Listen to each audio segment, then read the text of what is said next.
It's easy to imagine the constellations have always been just as they are. But did you know, like us, stars are born and die? Star life cycles are responsible for some of the most stunning sights in our universe. And today we'll traverse thousands of light years to see them firsthand.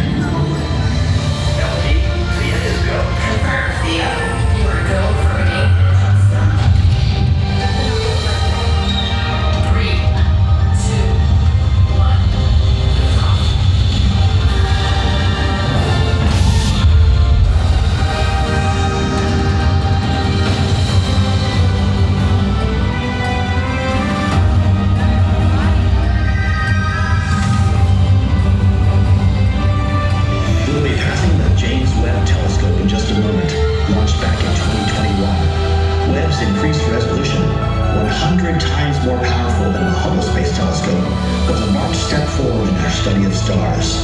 Before we could fly there ourselves, telescopes like Webb allowed us to observe stars inside nebula like our first destination, located 1,500 light years away in the constellation Orion.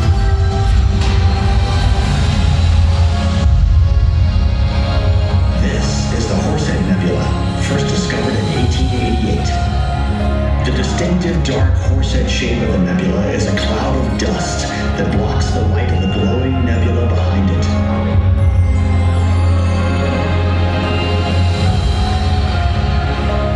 Dusty nebula clouds like this one are often called stellar nurseries because they're where new stars are born.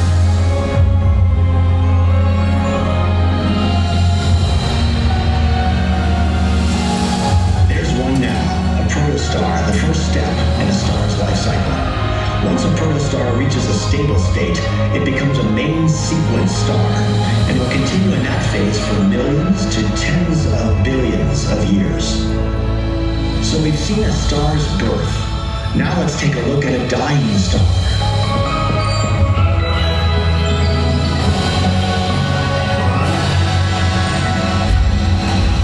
This is the Crab Nebula, first discovered in 1731 and most famously photographed by Hubble in 1999. We're so far away from Earth, the light we're seeing now won't reach home until after the year 8,500. When a star about 8 times as massive as our sun dies, it goes out with a bang in a violent explosion called a supernova. And these beautiful celestial clouds are what's left behind.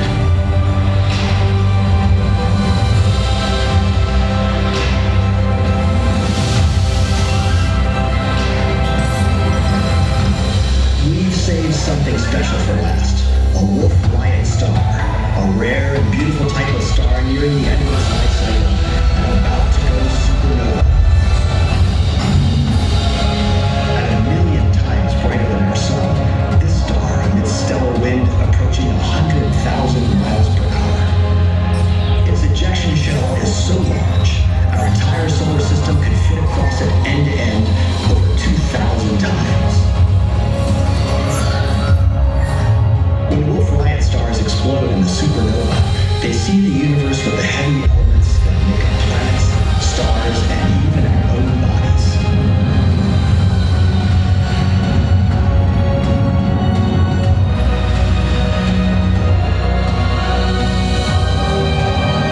From the fiery crucible of this star's death come the building blocks of future worlds. But now, we make the 28,000 light-year journey back to one of the most beautiful sights of all. Earth basks in the glow of our own star, the sun. It's the energy source that sustains nearly all life on our planet. Fiat Mission Control, welcome back. Your approach is free line traffic. Cleared for landing on runway 31. Fiat copy.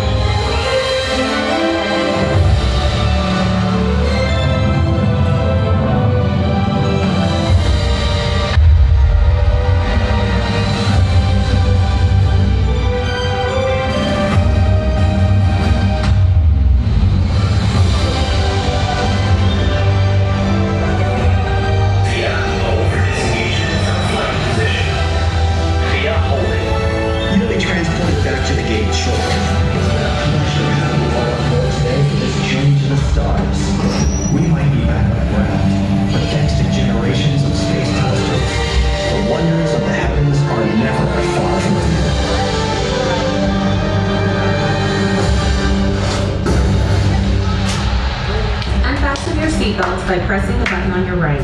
Ensure you collect all your personal items from the compartment behind you, then proceed through the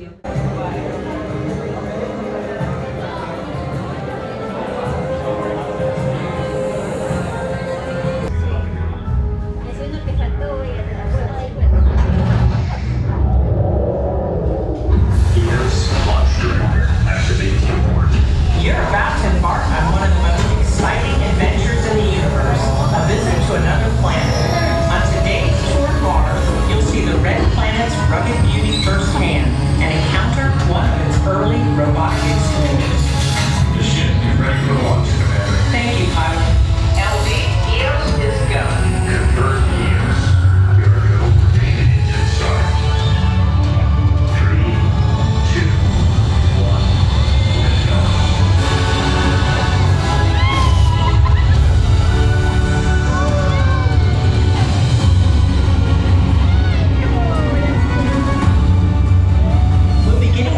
From the Lunar Gateway on our way out. The Gateway was our first real step towards deep space exploration. It serves as a staging ground for missions to the moon's surface and to Mars. Lunar Gateway, this is EOS. Contact EOS. You are cleared for Mars. Course laid in for our planetary neighbor. In the early days of the rover program, this journey used to take about 7 months.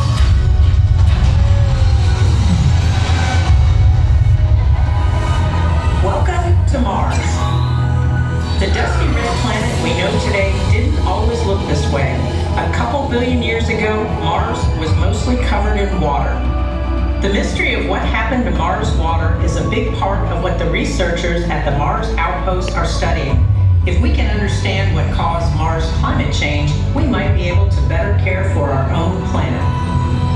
That big gouge in the surface is a canyon called Valles Marineris. It's about 5 times as long and 4 times as deep as Earth's Grand Canyon. We're coming up on Olympus Mons, the largest volcano in the solar system. It stands 3 times higher than Mount Everest and is roughly the size of the state of Arizona. Martian Outpost, this is EOS. Contact EOS. You are cleared for approach.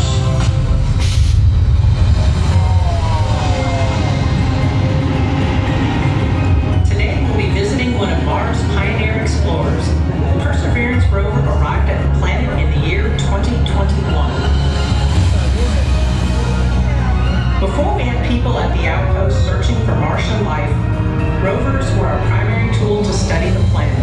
They had ranged boldly through this alien landscape to test new technologies and uncovered evidence of Mars' warm, wet past, including minerals formed in ancient water and the chemicals necessary to support living microbes.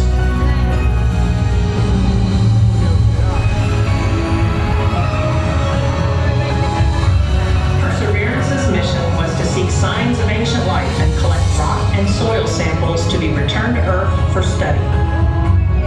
It also arrived with the Ingenuity helicopter, the first test of powered flight on another planet. With each successful test and discovery, Perseverance and Ingenuity brought us closer to getting boots on Martian soil. Commander, dust storm appears to be forming over the crater.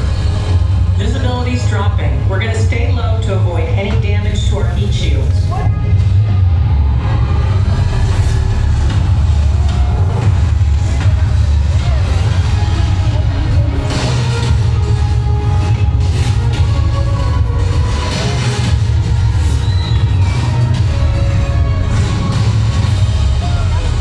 Martian dust storms pose a real problem for equipment like solar panels. A planet-wide storm caused the demise of the Steadfast Opportunity rover back in 2018. But now, it's time to make the journey back